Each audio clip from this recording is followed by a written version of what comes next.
Have you ever taken stock on your grief and what it has taught you? I come to you today talking about grief because I lost my mom, sister, and dad, and actually countless friends and people that were close to me, family, by the time I was 40. And my mom was diagnosed with a terminal illness when I was in infancy. So I felt like I grieved her loss for the whole entire life of hers that I was part of.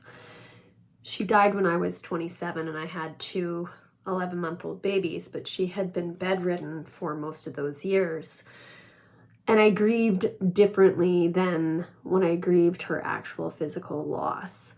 When she was alive, along with my sister, you can find this information in my book, Silently Said, A Journey Through Illness and Addiction. When I grieved when they were alive, it was like I grieved the losses. I grieved, for my sister not being able to talk anymore.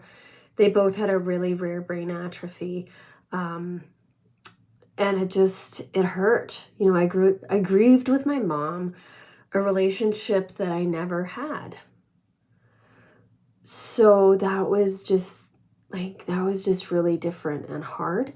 And so I feel like grief was a cloak that I wore for a lot of years until I started unpacking it in my journals and getting to, I want to say, become friends with it, getting to know my grief, understanding that there were lessons in there that were going to be powerful for me. And they're powerful for any of us who go through loss.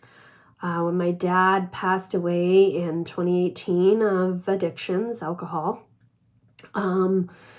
there was the whole thought of, how could I have helped? What could I have done?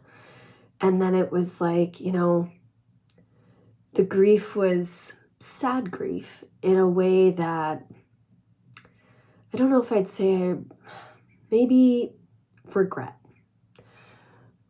that his life couldn't have been different, regret that my sister and my mom's lives couldn't be different, regret that they couldn't have the kind of peace that I walk around with now.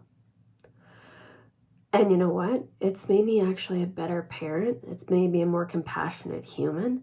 It's made me look at others and I see their pain and I try to carry understanding. And I still have to set some boundaries sometimes, but I'm definitely more compassionate. So I would say that's my biggest gift from grief.